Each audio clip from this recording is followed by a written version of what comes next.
Bonjour à tous, j'espère que vous allez bien. On se retrouve pour le brief du lundi 12 juin 2023. Donc il sort un petit peu plus tard parce que j'étais pas dispo dans la matinée.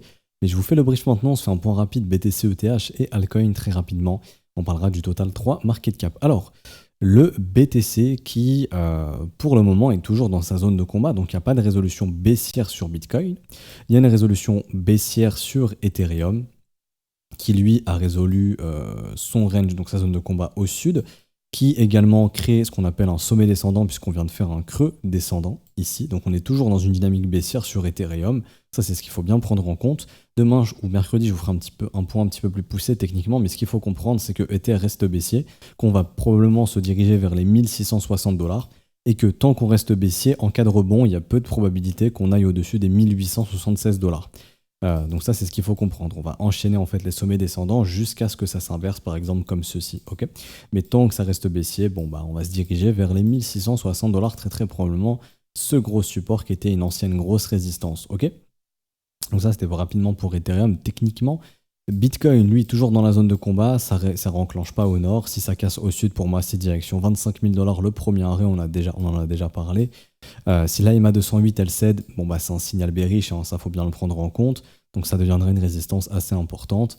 Ici le premier arrêt cède, il y a une règle qui dit que très généralement quand le premier arrêt est cassé, on revient en zone de rechargement. Ça se fait pas du jour au lendemain, mais c'est une zone dans laquelle le marché pourrait tendre au cours des prochains mois si on casse les 25 000. Donc entre 21 400 et 18 700 $. Donc ça reste baissier. Pour l'instant, la dynamique est toujours baissière ici. Pas grand chose d'autre à dire ici techniquement daily sur Bitcoin. J'essaye de réfléchir, mais non, pour l'instant, je pense qu'on est bon. Je vous ferai un point un petit peu plus poussé. Ce qu'il faut comprendre, c'est que j'en parlais sur Twitter. C'était quand ? C'était le 5 juin. Donc en gros, qu'on assistait probablement à de l'exit long de la part de gros poissons. Donc je vous ai fait un thread là-dessus, un gros tweet qui vous explique tout, si jamais ça vous intéresse, sur notre Twitter, le Trône FR. Mais grosso modo, ce qu'il faut comprendre, c'est que j'en ai parlé sur YouTube, que de gros poissons, dès que ça pumpait, en profitaient pour se barrer. Et on a encore vu ça, donc quand la SEC a attaqué Coinbase ici sur cette bougie, on a eu ce gros rebond. Et là, j'ai vu encore les net longs littéralement être négatifs, les deltas. Donc les gars, on en profitait encore pour se barrer grâce aux vendeurs qui se faisaient squeeze. Et donc là, encore une fois, pareil, sur les rebonds, c'est ce que je constate encore. Dès que ça rebondit, les longues se barrent. Même ici, ça rebondit, les longues se barrent. Donc j'ai l'impression qu'il y a toujours, en fait, de la part de la smart money, donc de grosses institutions, des algorithmes qui sont là pour vendre dès que ça capture, dès qu'il y a du volume à l'achat, les algos viennent vendre dans ce volume, dans ces ordres, que ce soit des buy market, etc., pour pouvoir exit. Donc ça, pour moi, c'est plutôt baissier également. Maintenant, tant que ça reste ainsi, c'est qu'il y a des gros poissons qui se barrent. Ça ne veut pas forcément dire que ça va dumper, comme je l'ai expliqué dans mon tweet, mais c'est une information que les mecs cherchent à se casser, en tout cas ne cherchent pas à s'exposer énormément sur le BTC pour l'instant. J'en avais parlé aussi les altcoins, mais l'altcoin dominance qui est toujours baissière, donc les altcoins resteront toujours plus baissières que le Bitcoin. S'exposer aux altcoins, c'est prendre un plus gros risque, et c'est comme si en fait vous preniez du levier sur le Bitcoin, sachant que le Bitcoin est lui-même baissier ici. Là maintenant, les structures sont de nouveau baissières, des M-top comme ça weekly, c'est baissier. On refait creux, donc sommet, creux descendant, sommet descendant, creux descendant, sommet descendant, creux descendant. Ça c'est baissier, ok ? Tant qu'on n'inverse pas ça. D'ailleurs, même pour Bitcoin, on n'a pas encore fait le nouveau plus bas, mais si c'est le cas, qu'on va chercher un nouveau plus bas, on aurait maximum des rebonds dans les zones de rechargement de short. Mais là, vu que j'ai pas encore de nouveau plus bas, je peux pas vous donner de prix. Donc pour l'instant, dynamique toujours baissière, que ce soit sur Bitcoin et Ethereum. Et pas grand chose de plus à dire. Niveau clé, 1660 pour Ether et 1660 pour Ether. Et pour Bitcoin, 25 000. Si on casse ces niveaux et que la dynamique reste baissière, à ce moment-là, on pourra aller visiter plus bas, 24 000 pour Bitcoin, 23 000 par exemple. Et pour Ethereum, 1500, 1400 $. À voir. Et donc le total 3 market cap. Et donc, alors pourquoi on a un marché altcoin qui baisse énormément ? Donc il faut savoir qu'on a eu Robinhood qui va devoir retirer Solana, Cardano et Polygon. Donc il y a de nombreuses institutions qui tradent sur Robinhood. Ok. Et ce qu'il faut comprendre, c'est que y a de gros fonds institutionnels qui ont vendu Solana, Cardano, Matic, etc. Donc c'est ce qui fait que ces altcoins ont littéralement baissé énormément. Et les altcoins restent baissières. Donc là, on a le total 3 market cap. Donc ça vous montre la capitalisation des altcoins en ayant retiré Bitcoin et Ethereum. et on voit que le marché est toujours baissier. Ok, donc pour l'instant, les altcoins ne sont pas prêts d'être haussières pour l'instant. On arrive sur des bad range. Si ça tient, on pourra peut-être voir des structures comme ça dans les prochains mois. Si on voit ça, on aura probablement un bottom confirmé sur les alts, mais pour l'instant, ça c'est pas encore dessiné. Ok, donc quelqu'un qui DCA les altcoins actuellement, il faut savoir qu'il y a de grandes chances que si je DCA tout le temps $100, que ces $100 deviennent par exemple $80 et qu'après ça puisse devenir 70. Bon, désolé, je dessine très mal. Et pourquoi? Parce que le marché est toujours baissier. Donc quelqu'un qui fait que de DCA un marché qui baisse, à l'instant T, votre folio fait que de diminuer, on est bien d'accord. Le jour où le marché redevient haussier, là à ce moment-là, ok, votre folio pourra réaugmenter. Le but dans un bear market, c'est de préserver un maximum son capital pour éviter justement d'avoir investi. Imaginons qu'au final, sur tout le DCA, vous avez réussi à investir $15 000 par exemple. Entre-temps, vos $15 000, ils ont fondu jusqu'à, je sais pas moi, $2 000. Et au bull market, vos $2 000, ça remonte à 25 000. Bon, déjà, il y a peu de chances que vous allez réussir à vendre le top. Donc vous avez injecté 15 000, vous êtes tombé à 2 000. Peut-être que d'ici là, vous allez vendre à perte et vous allez vendre un bottom ou proche des bottoms. Ou vous allez craquer psychologiquement, vous êtes descendu à 2 000, ça va remonter, je sais pas, à 8 000, vous allez dire bon, je sors du marché, je récupère mes 8 000 et j'ai investi 15 000. Et au final, vous sortez alors qu'on est en plein bull market et donc au final, vous acceptez une perte. Ou alors, vous êtes passé de 15 000 à 2 000, ça remonte à 25, sauf que bien sûr, on est des humains, on peut pas vendre le top exact. En tout cas, il y a une personne sur 10 000 qui peut le faire. Et au final, vos 25 000 rebaissent, par exemple, je sais pas, à 18 000. Hop, là, vous dites, ok, je vends tout, je récupère mes 18 000. Avoir investi 15 000 pour récupérer 18 000 alors qu'on a des cycles haussiers qui font des performances exceptionnelles, c'est peut-être pas la meilleure performance. Après, ça reste une plus-value, mais ça reste, je crois, ça reste inférieur à l'inflation qu'on se mange. Donc, au final, c'est pas vraiment une stratégie exceptionnelle. Donc, le DCA, ça peut être bien, mais pas avec tout votre folio, parce que si vous le faites avec tout votre folio, ça peut être compliqué de performer réellement, hein, sachant qu'il y a des altcoins qui peuvent disparaître, etc., des altcoins sur lesquels vous faites du DCA. Donc attention, bon, tout ce qui est Solana, Cardano, Matic, je pense pas que ça disparaîtra, mais je sais pas, quelqu'un qui investit dans des assets très peu liquides, dans des low cap, ça par exemple, ça peut disparaître, donc faites attention à ce genre d'investissement, ok? Donc ce qu'il faut comprendre, altcoin toujours plus faible que Bitcoin, Bitcoin est baissier, donc si Bitcoin est baissier, les altcoins seront plus baissières, et donc ça c'est ce que nous prouve le marché. Des news baissières, le marché réagit de façon négative. Également, les indices américains sont haussiers, le marché crypto ne monte pas. Donc on voit qu'au niveau des assets à risque, il n'y a pas d'intérêt pour le marché crypto. Et ça peut s'expliquer parce que les indices américains sont majoritairement shortés. C'est plutôt du short squeeze que de la réelle progression. Enfin, le marché progresse, mais ça progresse potentiellement, majoritairement, grâce aux vendeurs qui s'exposent à levier qui se font liquider. Donc le marché justement, va contre ces vendeurs-là. Un peu comme les indices européens, c'était la catastrophe en Europe, mais le CAC, le DAX sont sortis des ATH de nulle part. Pas vraiment de nulle part, parce qu'ils ont été très shortés pendant très très longtemps, et on est parti faire justement ce rallye short squeeze. Ok, et donc, quand un marché des indices qui pump et que le marché crypto ne suit pas, c'est pas hyper bullish. On se mange plein de news négatives, le marché réagit de façon baissière, c'est que c'est baissier. Jusqu'à preuve du contraire. Encore une fois, je serais prêt à changer d'avis quand le graphique s'améliorera, mais pour l'instant, c'est pas le cas. Donc ça, encore une fois, on verra bien. Niveau order flow, sur Bitcoin, ça continue d'exit long, donc les gros, dès qu'il y a du volume d'achat, que ce soit des achats ou du short squeeze, eux en profitent pour se barrer. Ça aussi, c'est pas un signe très haussier. Et même sur Ethereum, ici, pareil, là, sur les tops, on short squeeze, bam, je vois l'exit long ici encore qui arrive sur les sommets. Le marché continue de baisser ici.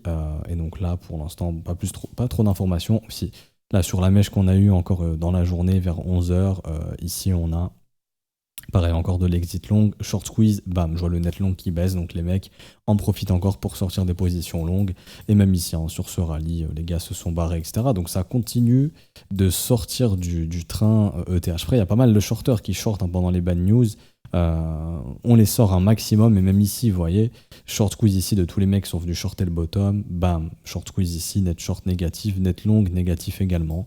Donc encore une fois, sur ce squeeze, les mecs en profitent pour sortir leur position. Pour moi, c'est ce qui montre que c'est toujours baissier. Et pour finir ce brief rapidement, je vous montre GBTC qui est en train de prendre la résolution baissière déjà. Donc est-ce qu'il est en train d'avancer sur Bitcoin? Bon, ça reste à voir, mais en tout cas, le GBTC est déjà en train de résoudre au sud. Donc à voir, mais Bitcoin pourrait faire de même, c'est pas encore le cas.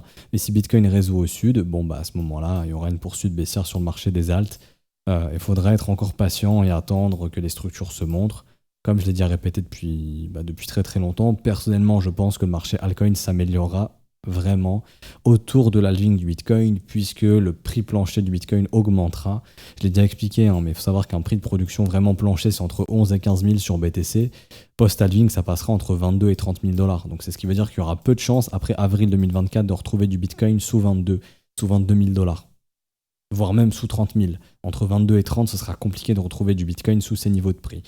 Donc, à ce moment-là, les altcoins pourront peut-être s'en sortir un peu mieux, ok ? Sachant que c'est très généralement les assets les plus délaissés quand il n'y a pas énormément d'argent qui rentre. Et je l'ai déjà expliqué, mais les banques centrales n'impriment plus d'argent, elles essayent de réduire leur bilan.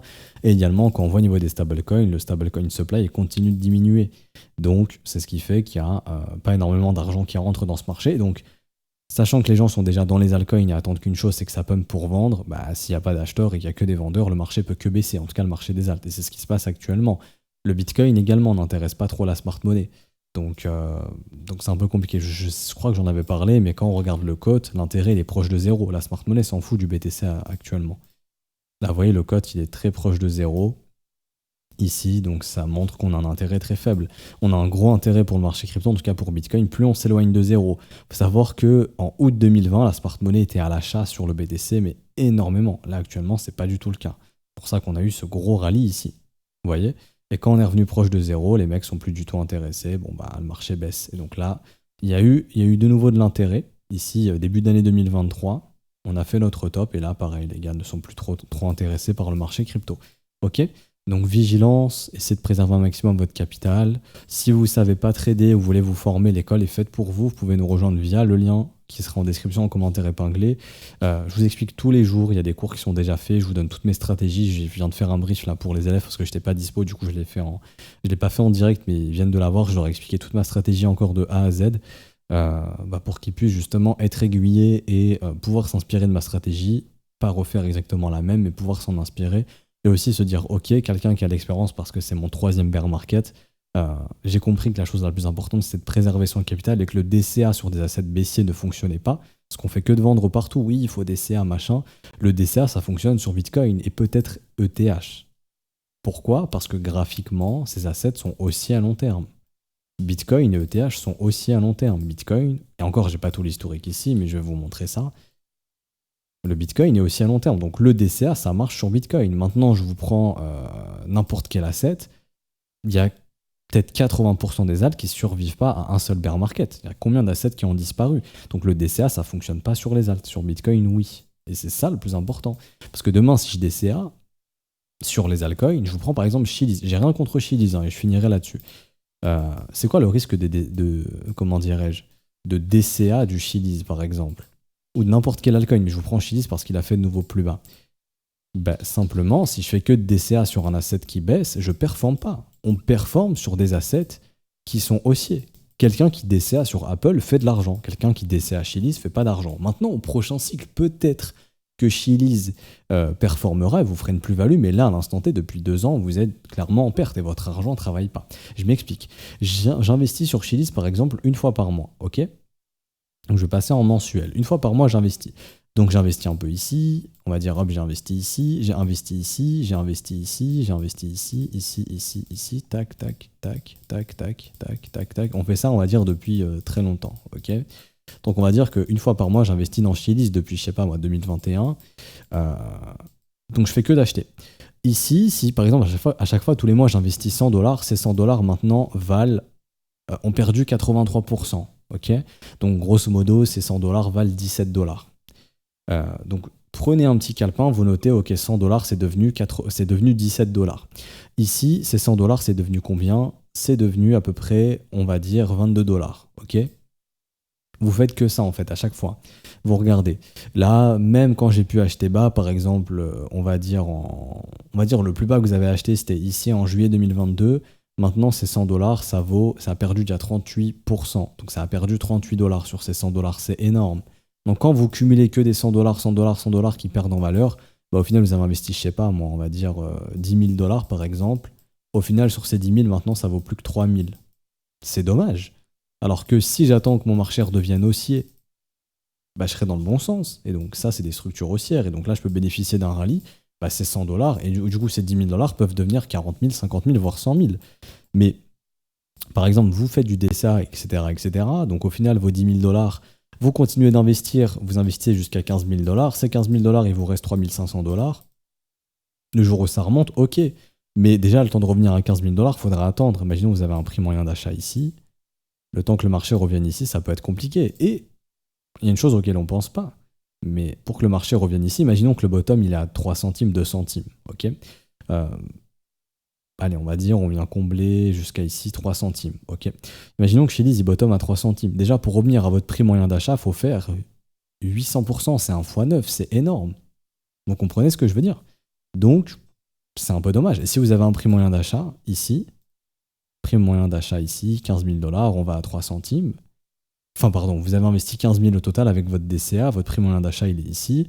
Vos 15 000 dollars ne sont plus que 1 500 dollars. C'est dommage. C'est-à-dire que quelqu'un qui vient et qui investit avec 1 500 dollars ici fera une plus grosse performance que vous. Pourtant, vous êtes dans le marché depuis plus longtemps, vous avez investi plus d'argent. C'est dommage. Ok. Pour ça que le DCA, ça ne marche pas sur des assets baissiers. Si je fais du DCA sur Apple, et je m'arrêterai ici, pour aujourd'hui, Apple est aussi à long terme. Un gars qui achète tous les mois, et ben ici, ces 100 dollars, maintenant, ils ont pris 350%. Donc ici, on est sur du 450 dollars. Ok. Le gars qui a encore investi 100 dollars, en fait, tous les 100 dollars que vous investissez prennent en valeur sur Apple tous les mois. Sur Chili, ça ne marche pas. Sur BTC, ça peut marcher. Parce que BTC, il est aussi à long terme. Apple, ça marche parce que c'est aussi à long terme. Les indices américains, ça marche parce que c'est aussi à long terme.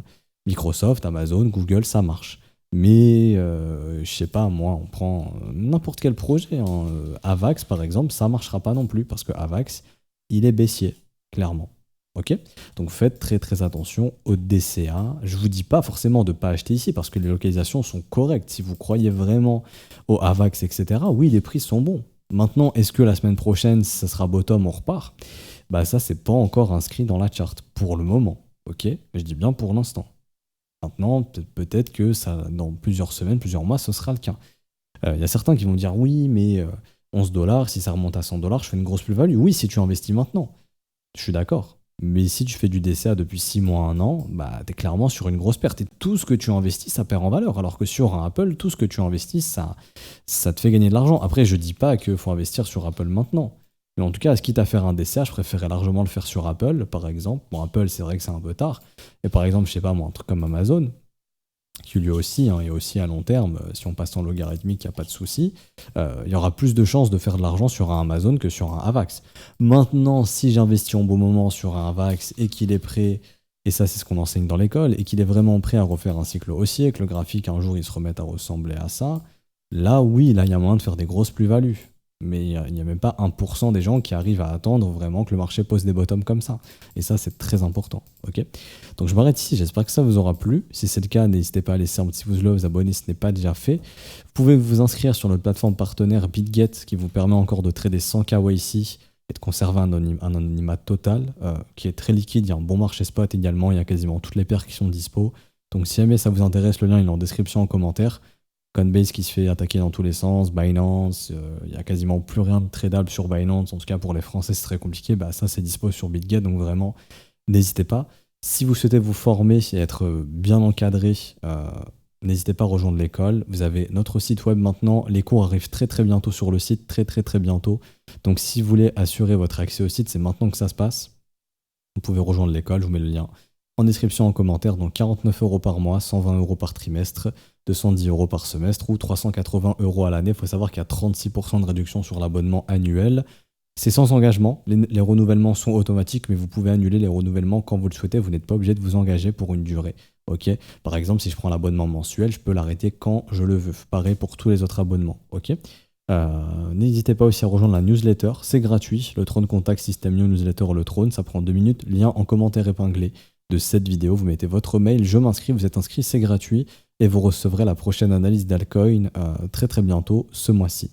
Je vous souhaite une bonne journée, on se retrouvera donc soit mardi ou mercredi, à demain ou à mercredi, ciao ciao.